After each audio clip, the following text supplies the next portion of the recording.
नमस्कार भैया जी एवं मेरे छोटे भाइयों। आज मैं आप सबके सामने रोहिणी देवगर यूट्यूब चैनल के माध्यम से एक विषय को लेकर के आया हूँ। एक्चुअली ये एक विषय है ऐसा है जिसका हमारे समय में मतलब इस वर्तमान समय में, पहले इस बात को समझ लीजिए कि ये जो वर्तमान समय है अर्थशास्त्र का दिनों दिन प्रभाव बढ़ता जा रहा है। तो इकोनॉमिक टर्म्स की जानकारी होना आज के डेट में सिर्फ एकेडमिक पर्पस के लिए मतलब पढ़ाई लिखाई के पर्पस के लिए होना आवश्यक तो है ही, लेकिन उससे कहीं ज़्यादा हम अपने समय को समझ सकें, हम अपने स्थानीय प्रशासन को समझ सकें, स्थानीय स्वशासन को समझ सकें या राज्य के शासन को समझ सकें और केंद्र की शासन को समझ सकें। और इसको जनरलाइज करने के आप कर सकते हैं, दुनिया के अर्थशास्त्र को समझना हो तो इस विषय की मूलभूत जानकारियाँ, कई सारे तथ्य हैं, कई सारे टॉपिक्स हैं जिसके बारे में थोड़ी सी चर्चा होनी आवश्यक है। वैसे तो आपके पास किताब हैं, बहुत सारे पत्रिकाएं हैं और उसमें अर्थशास्त्र के बहुत सारे विषयों की बृहद चर्चाएं की जाती हैं। दो दो तीन तीन पेज का उसमें आलेख रहता है। या अगर आप कोई मैगजीन पढ़ रहे हैं, जैसे प्रतियोगिता दर्पण पढ़ रहे हैं, प्रतियोगिता किरण पर पढ़ रहे हैं, उसमें भी अर्थशास्त्र का एक अलग सेपरेट सेक्शन होता है और वहाँ भी आप बहुत सारी चीज़ पढ़ते हैं। अद्यतन जानकारियाँ, सरकार क्या क्या घोषणा करती है, बजट में क्या क्या अनाउंसमेंट होता है, किस सेक्टर को कितना बजट मिला, देश का जीडीपी का ग्रोथ क्या रहा, वगैरह वगैरह।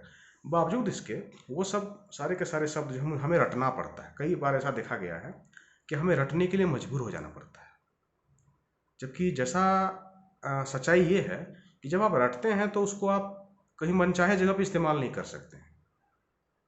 रटा हुआ चीज़ आपको हर जगह सुगमता से काम नहीं आता है। तो उसी मकसद को पूरा करने के उद्देश्य से हम लोगों ने एक प्रयास किया है कि हम कुछ कुछ शब्दों को, कुछ कुछ जो ज़्यादातर शब्द आप समझ सकते हैं, आप उनका हिंदी भी जानते हैं, उनके क्या मायने हैं, क्या मीनिंग है, वो भी आप जानते हैं, फिर भी उनके बारे में थोड़ी सी चर्चा होनी चाहिए। तो हम लोग ऐसा सोच रहे हैं कि आपके सामने सब्जेक्ट वाइज, जैसे हमारे कई बड़े भाई लोग हैं, जैसा कि आप जानते ही हैं, कुछ लोग जैसे कमलेश भैया हैं, वो फेसबुक लाइव हुए थे 3 बार, उन्होंने एक कड़ी बनाई 1 2 3, उन्होंने कुछ शब्दों से आपका परिचय कराया, कुछ बातें रखी, कुछ जटिल बातों को थोड़ा सिंप्लीफाई करने का प्रयास किया। ठीक उसी प्रकार एक खास सब्जेक्ट के लिए खास लोग आपके सामने वीडियो बनाया करेंगे और ऐसे विषय को चुना जाएगा जो आपके लिए जरूरी है, अननेसेसरी नहीं है। ये नहीं कि हम मैंने ज्ञान भर लिए अपने दिमाग में और उसका सही इस्तेमाल ना कर सके, ये सब नहीं है। तो आज हम आपके सामने लेकर के आए हैं, एक शब्द है राजकोषीय घाटा। इसको अंग्रेजी में कहते हैं फिस्कल डेफिसिट। राजकोष, जैसा कि आप अगर राजा रानी की कहानियां जानते हो तो आपको शायद पता होगा। थोड़ा मैं आपको पौराणिक पृष्ठभूमि में ले जाता हूँ, ऐतिहासिक दुनिया में ले जाता हूँ, ताकि चीज़ों को समझना थोड़ा याद रहे। मैंने समझना कि आप समझते भी होंगे, लेकिन थोड़ा सा उसको रिलेट कर सकें, उसको हम अपने जीवन से जोड़ सकें, उसे हम अपने जीवन के लिए उपयोगी बना सकें। तो ठीक है, मैं उसी मकसद को पूरा करने के प्रयास के रूप में मैं आपसे बता रहा हूँ, मैं आपको बता रहा हूँ कि मान लीजिए राजा का शासन होता था, राजा प्रजा से कर लेता था और उसे एक घर में रखता था। एक वो बिल्डिंग बनाया हुआ था, रह रहा है, उसमें सोना चांदी धन अन्न मुद्रा, स्वर्ण मुद्रा, रजत मुद्रा, ताम्र मुद्रा, जो भी जनता देती है। कुछ लोग पैसा नहीं दे पाते थे तो वो क्या करते थे, ले लीजिए भाई, सामान ले लीजिए, चावल ले लीजिए, ठीक है। इस तरह से वो तसलते थे। राज्य कर्मचारी जाते थे, कर अधिकारी जाते थे, उन्हें दंड देने की शक्ति प्राप्त थी कि अगर आप राजकोष में अपना योगदान नहीं देते हैं तो आपको दंडित भी किया जा सकता है। आपको शायद पता हो कि कई कई राजाओं के शासनकाल में कर ना देने वालों के लिए कठोर से कठोरतम दंड देने का भी प्रावधान था। किसी किसी राजवंश में ऐसा भी था कि कर ना देने वाले को मृत्यु दंड दे दिया जाए। सोचिए, सोचिए। उसके बाद दुनिया बदली, हम प्राचीन काल से मध्यकाल में आए, मध्यकाल से आधुनिक काल में आए। अब वैसा कठोरतम दंड यदा कदा, प्राण दंड तो नहीं सुना होगा आपने, क्योंकि लोकतंत्र में वो दंड देना हमारा अधिकार नहीं है। हमारा सरकारों का मकसद होता है काम करना, काम करके अपना दुनिया के प्रोग्रेस में योगदान देना। तो ठीक है, बावजूद इसके मैं फिर वापस पॉइंट पे आ रहा हूँ, राजकोषीय घाटा। तो ये दरअसल होता क्या है, किसी भी सरकार का, मैं आपको डायरेक्ट वर्तमान काल में बात कर रहा हूँ, कोई भी सरकार हो, मान लीजिए भारत की सरकार है, भारत की वर्तमान सरकार है, हमारे आदरणीय प्रधानमंत्री श्री नरेंद्र मोदी देश के प्रधानमंत्री हैं।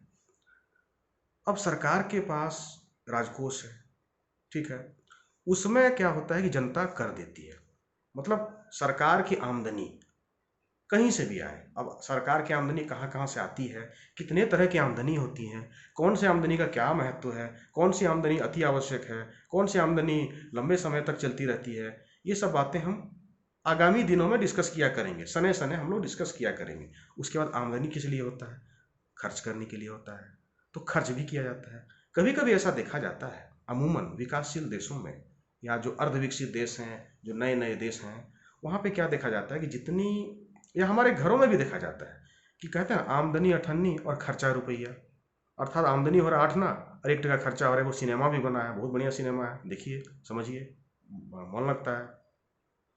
तो क्या है कि 8 ना कमाया, 1 टका खर्चा हो गया, अर्थात 100% घाटा उसको हो गया। उसी प्रकार मान लिया कि सरकार की आमदनी है कितनी भाई, 100 रुपये आमदनी है सरकार की, साल भर की आमदनी, 12 महीने की आमदनी है 100 रुपये, खर्च हो गए कितने, 110 रुपये, तो 10 टका तो बेसी खर्चा हो गया, खर्चवा करना ही पड़ेगा, खर्चा के बिना देश नहीं चलेगा, देश में हाहाकार मच जाएगा, अत्याचार अनाचार सब कुछ फैल जाएगा, देश का सिस्टम फेल कर जाएगा, देश में प्रॉब्लम क्रिएट हो सकते हैं, नए नए प्रॉब्लम क्रिएट हो सकते हैं, और क्या क्या प्रॉब्लम क्रिएट हो सकते हैं उसकी भी चर्चा की जाएगी, घबराइए मत, उसकी भी चर्चा हम लोग करेंगे भविष्य में, आते आते दिनों में करते रहेंगे। तो जब खर्चा ज़्यादा हो जाता है तो सरकार के पास तो पैसा है नहीं भाई, लेकिन खर्चवा तो करना है, नहीं करने काम बने बुलाने से, और कुछ कुछ खर्चा तो ऐसा है कि जिसको करना ही पड़ता है, तो सरकार की साख पे प्रश्न चिन्ह लग जाएगा कि सरकार ये बोल दिया लेकिन किया नहीं, सरकार की ये योजना है वो चली नहीं, ठीक है। तो उस वक्त सरकारें क्या करती हैं, उस पैसे, घटे हुए पैसे को, इस केस में 100 रुपये इनकम हुआ, 110 रुपये खर्चा हुआ, तो 10 टका जे छे वो सरकारें की करते, वो उधार लेते, लिहेल पड़ते, उधार तो लिहेल होते, रास्ता की छे, सरकार इरंग में रोज चोरायल दे जाके, भारत सरकार दूसरा देशों में ढुकी पैसवा ले लाल के इरंग नहीं छे, कर्ज लिहेल पड़ते।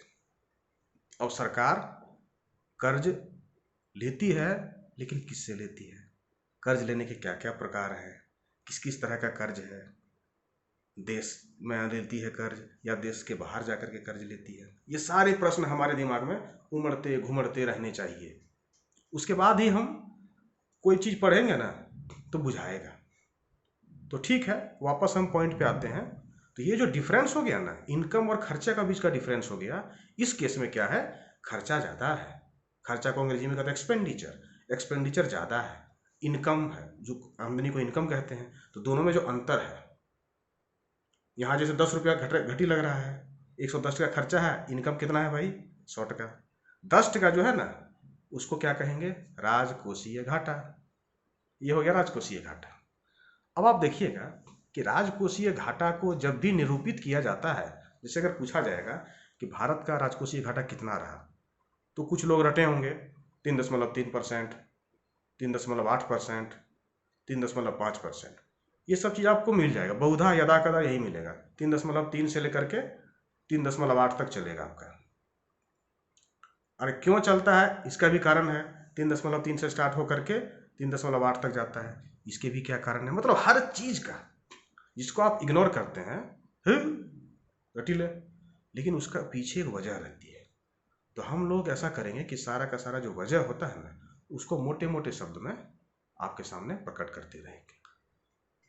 फिलहाल ये राजकोषीय घाटा को समझाने का आज ये प्रथम प्रयास है। मुझे लगता है कि आपको पसंद लगेगा, और अगर पसंद लगता है तो आप कमेंट में लिखिएगा, और हम लोग चाहेंगे कि इसमें और मटेरियल डाला जाए, ठीक है।